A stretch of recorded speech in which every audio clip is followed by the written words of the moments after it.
اعوذ باللہ السمیع العلیم من الشیطان اللعین الرجیم بسم اللہ الرحمن الرحیم۔ ناظرین کرام السلام علیکم ورحمۃ اللہ وبرکاتہ۔ مسائل زندگی، جی ہمارے اور آپ کے مسائل زندگی دنیاوی و اخروی، اس کا حل شریعت مقدسہ نے عطا فرمایا ہے۔ پیغمبر عظیم الشان اسلام حضرت احمد مجتبیٰ محمد مصطفیٰ صلی اللہ علیہ وآلہ وسلم کے ذریعے اللہ سبحانہ و تعالیٰ نے مکمل زندگی کے اصول اور مسائل کا حل قیامت تک کے لیے ہم تک پہنچا دیا ہے۔ اس کے باوجود جو روزمرہ کی زندگی میں ہمارے مسائل درپیش آتے ہیں، ہمارے مجتہدین شریعت مقدسہ کی روشنی میں، قرآن اور احادیث کی روشنی میں اس میں تگودو کر کے حل تلاش کرتے ہیں، اور علماء حق جو یہاں تشریف لاتے ہیں وہ آپ کے سامنے ان مسائل کو حل کرنے کی پوری کوشش کرتے ہیں۔ آئیے آج ہمارے درمیان ہمارے مہمان حجت الاسلام جناب مولانا محمد قیصر صاحب قبلہ تشریف فرما ہیں، ہم ان کا استقبال کرتے ہیں ماہ رمضان المبارک میں۔ پہلی بار وہ تشریف لائیں آغا، السلام علیکم ورحمۃ اللہ۔ وعلیکم السلام ورحمۃ اللہ وبرکاتہ۔ ماہ مبارک آپ کو بہت بہت مبارک ہو۔ بہت بہت آپ کو مبارک ہو اور تمام ناظرین اکرام کو مبارک ہو۔ اللہ تعالی ہمارے اور تمام مسلمانوں کے اعمال کو قبول کریں، الہی آمین۔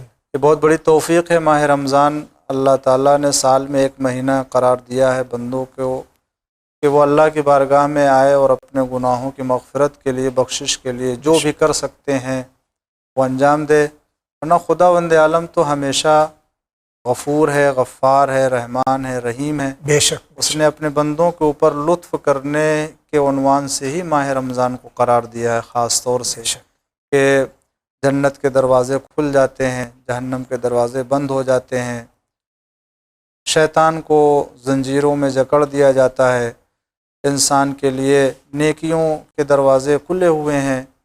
اور وہ فضیلت ہے ماہ رمضان کی کہ پیغمبر اسلام صلی اللہ علیہ وآلہ وسلم نے فرمایا کہ اگر امت کو معلوم ہو جائے کہ ماہ رمضان کی کیا فضیلت ہے تو یہ امت تمنا اور آرزو کرے گی کہ پورا سال ماہ رمضان رہے، اللہ اکبر، پورا سال رمضان گزرے۔ جی تو بہت بڑی توفیق ہے ماہ رمضان میں، جو اللہ تعالیٰ کی طرف سے زندگی لے کر کے آیا، اس رمضان میں حاضر رہا، اسے ان لمحوں سے اور ان دنوں اور ماہ رمضان کی راتوں سے زیادہ فائدہ اٹھائیں، اور تلاوت قرآن، استغفار، دعا، صدقہ، نیکیاں، جتنی زیادہ نمازیں، واجب، مستحبات، دعائیں پڑھ سکتا ہے وہ کرے، اور ماہ رمضان کے بعد اپنے آپ کو بالکل پاک و پاکیزہ بنا کر کے نکالے۔ انشاءاللہ خدا توفیق دے ہم سب کو اور ہمارے اعمال کو قبول فرمائے۔ الہی آمین۔ بہت بہت شکریہ۔ اسی کے ساتھ دیکھتے سب سے پہلے مسئلہ کس کا آج کا؟ السلام علیکم۔ میرا سوال یہ ہے کہ میں حاملہ ہوں اور میں رمضان میں سے روزہ نہیں رکھ سکتی، ڈاکٹر نے منع کیا روزہ رکھنے سے، تو کیا ایسی حالت میں مجھے کیا کرنا چاہیے؟ کیا اس کا کفارہ نکالنا پڑے گا؟ اس سال بھی رمضان میں میرا روزہ چھوٹے گا، قضا ہوگا، یا پھر اس کے بعد میں قضا رکھنا پڑے گا؟ اس کا جواب دیجیے، شکریہ، خدا حافظ۔ یہ ہماری بہن جو ہیں یہ حاملہ ہیں، پریگننٹ ہیں، اس صورت میں ماہ رمضان المبارک کے روزوں کا ان پر شرعی حکم کیا ہے؟ دیکھیں، اس سلسلے میں شریعت نے اجازت دی ہے کہ وہ روزہ نہ رکھیں ماہ رمضان میں، اگر ان کو پریشانی ہوتی ہے، یا وہ ماں کے جو اپنے بچے کو دودھ پلاتی ہے ان کے لیے بھی یہی حکم ہے کہ وہ اگر اس کے لیے یا بچے کے لیے نقصان دہ ہے تو روزہ نہ رکھیں، مگر ماہ رمضان کے بعد روزوں کی قضا بھی ہے اور فدیہ بھی ہے، لہٰذا ان کو فدیہ بھی دینا ہر روزے کے بدلے اور قضا بھی کرنا۔ اور فدیہ جو ہے وہ 750 گرام جو ہے وہ کوئی گیہوں ہے، چاول ہے، یا جو کچھ کھاتے ہیں وہ کسی فقیر کو دے دیں۔ ایک اور مسئلہ حل کر دیجئے کہ جو یہ اگر خدا نخواستہ کسی کے عذر شرعی کی وجہ سے 30 دن کے روزے قضا ہو گئے اور اسے فدیہ دینا ہے، تو فدیہ مختلف اشخاص کو دیا جا سکتا ہے؟ دیکھیں، دے سکتے ہیں، مگر جس کو بھی دیں وہ پیٹ بھر کے کھانا کھلانا ہے۔ جی، فدیہ دینے ایک فدیہ ایک فرد کو ہی دینا ہے پورا، ہاں، اس میں تقسیم نہیں کر سکتے، بلکہ بہتر یہ ہے کہ اگر جو ہے وہ بلا کے کھانا کھلا دے جی تو وہ زیادہ اچھا ہے، اور اگر راشن یا گیہوں یا چاول جو کچھ بھی دینا چاہتے ہیں تو بھی وہ پہنچا دیتے ہیں۔ بہت بہت شکریہ، آگے بڑھتے ہیں۔ میں جام نگر سے سید ہاشم بولتا ہوں، گجرات سے۔ ہمارے یہاں پہ جام نگر میں بہت سی بھائی تھی، کچھ درباری پراپرٹی پہ، وہ لوگ درباری میں تھے، وہ لوگ اسلام میں آئے، پھر وہ لوگوں نے میں ان کی ملکت سے، ان کے حقیقے سے جو ملکت تھی درباری، ان سے مسجدیں بنائی۔ کچھ مسجدیں غریبوں کے لیے، مدرسوں کے لیے بھائی نے وصیت نامے کی ہے، اور کچھ مسجدیں ساداتوں کو واسطے اللہ کے خیرات میں دے دی ہے، اور ساداتوں کو مدد کی ہے، تاکہ وہ ملکت اس وقت مسجدوں کی بہت ہے، بھائیوں نے بنائی ہے، اور وہ سنی وقف بورڈ چلا رہا ہے۔ سنی وقف بورڈ کیسے بنا؟ وہ یہاں کے رولس ریگولیشن پرمانے، اور ان کے ساتھ میں سب مسجد کو ملا دیے، کچھ مسجدیں ساداتوں کو واسطے اللہ دیے، مسجد کی ملکت مسجد اور سادات کسی کا محتاج نہ رہے، مجاوری حق، امامتی حق کو دیا ہے۔ وہ سب اب سنی مسلمان بولتے کہ یہ وقف بورڈ کا ہے، ملکت پراپرٹی سنی وقف بورڈ بنا لیا ان لوگوں نے، سنی ویلفیئر وقف بورڈ۔ وہ لوگوں نے ابھی 40 سال سے کیس چل رہے ہیں، اور ساداتوں کی کمزوری کا ناجائز فائدہ اٹھا کے غریبی کا وہ وہیوٹ چلا رہے ہیں، اور وہ لوگ بولتے ہیں کہ آپ ہٹ جاؤ اور یہاں سے چلے جاؤ، آپ مسجد کے مکان میں رہ بھی نہیں سکتے، اور سب مسجد کی دکانیں مسلمان غیر قوم کو دے رہے ہیں، وہ مسلمان بھی باہر لے رہے ہیں، وہ ٹکے والی مسجد میں وہ کم جمع کرا رہے ہیں، دلالوں ٹرسٹی اور دلالوں طریقے کچھ کام کرتے ہیں، وہ کھاتے ہیں، مسجد کا ملتوی مکان بھاڑے پہ رکھ لیتا ہے، بھاڑا چیٹھی چینج کر لیتا ہے، پھر بعد میں اونرشپ میں کسی کو دے دیتا ہے گوڈاؤن بنانے کے لیے 25 لاکھ۔ یہ ایک مقامی مسئلہ ہے کہ یہ شیعہ پراپرٹی تھی جس پر غیر شیعہ حضرات قابض ہیں، اور وہ پریشان ہو رہے ہیں یہ لوگ۔ جی، جیسا سوال سے بھی یہ ظاہر ہے کہ وہ وقف کی زمین ہے جس میں مسجد بھی تعمیر کی گئی اور اس کو دوسروں کے قبضے میں دے دی گئی ہے۔ دیکھیں، اس میں مسئلہ پوری تفصیل سے اگر ہو تو انسان اس کے بارے میں کچھ کہہ سکے، لیکن خلاصہ اس میں یہ ہے کہ اگر وقف کی زمین ہے یا وقف کی جگہ جو بھی، اگر مسجد ہے تو مسجد ہمیشہ کے لیے ہوتی ہے، درمیان میں اگر فاصلہ ہو گیا اور وہ آباد نہ رہی، ویران ہو گئی، بعد میں اس کو کوئی گھر نہیں بنا سکتا ہے، نہ اس کو کوئی گودام میں تبدیل کر سکتا ہے، نہ اسے کوئی بیچ سکتا ہے، نہ کرائے پر دے سکتا ہے۔ بہرحال یہ وقف ہے، اور جب بھی مسلمانوں یا کسی کو یہ اختیار ہو کہ اسے وقف میں تبدیل کر دے، اور واقف نے جس غرض اور جس مقصد کے لیے اسے وقف کیا ہے اسی میں استعمال کرے تو یہ بہتر ہوگا۔ بہت بہت شکریہ۔ اگلا سائل کیا کہتا ہے؟ میں راجستھان سے حکیم خان بول رہا ہوں سر۔ میرا سوال یہ ہے کہ جو یہ مسلمان لوگ یہاں راجستھان میں جاہل لوگ ہیں، تو کوئی ان کے پریوار میں کوئی شخص مر جاتا ہے تو ان کے گھر میں مزار کر کے بیٹھ جاتے ہیں، وہ ہمارا سید ہو گیا، ان کو اگربتی کرتے ہیں، کیا وہ صحیح ہے؟ السلام علیکم۔ یہ راجستھان سے ہمارے بھائی سوال کر رہے ہیں کہ وہاں مقامی کچھ مسلمان ایسے ہیں کہ ان کا کوئی گھر کا فرد مر جاتا ہے تو اس کے قبر کو پختہ بنا کے مزار بنا لیتے ہیں۔ دیکھیں، نہیں، اس طرح سے یہ صحیح نہیں ہے۔ جو بھی دنیا، یوں تو سبھی کو دنیا سے جانا ہے، ایسا نہیں کسی کو دنیا میں نہیں رہنا۔ یہ نہیں ہے کہ وہ چلا گیا تو اب وہ اس کو کسی طور سے جو ہے وہ آپ مزار میں تبدیل کر دیں یا درگاہ بنا دے، وہ کیسا بھی اس کا عمل جیسا بھی رہا ہو اس سے کوئی لینا دینا نہیں۔ یہ سب چیزیں ہاں، البتہ جو اللہ تعالیٰ کے خاصان خدا ہیں، جو ولی پروردگار ہیں، جنہوں نے دنیا میں پاکیزہ زندگی گزاری، دوسروں کی ہدایت کا سبب قرار پائے، اللہ کی بارگاہ میں وہ خود منتخب بندے ہیں، ان کے دنیا سے جانے کے بعد ان کے اگر قبر مبارک کو روضے کی شکل میں اور درگاہ کی شکل میں قرار دیتے ہیں اور وہاں جا کر کے اللہ کی بارگاہ میں ان کو وسیلہ بنا کے طلب کرتے ہیں تو وہ جائز ہے، وہ ٹھیک ہے، مگر ہر ایرے غیرے کے لیے یہ صورتحال نہیں ہو سکتی ہے۔ شکریہ۔ اگلے سائل کا سوال کیا ہے؟ میں مظفر پور سے، میں سید حیدر علی بول رہا ہوں، میں۔ بات یہ ہے کہ ہمارے گھر میں ہماری اہلیہ جو ہیں دعائیں وغیرہ زیادہ پڑھتی ہیں، اور ہمارے پڑوس میں ان کو تھوڑا تکلیف ہوتی ہے کہ یہ دعائیں پڑھتی ہیں، نماز وغیرہ پڑھتی ہیں، ان کا بہت برا بھلا کہتی ہیں ہمارے وائف کے ساتھ، کیا کرنا چاہیے؟ یہ ہمارے بھائی کا سوال ہے کہ ان کی زوجہ گھر میں اپنے دعا وغیرہ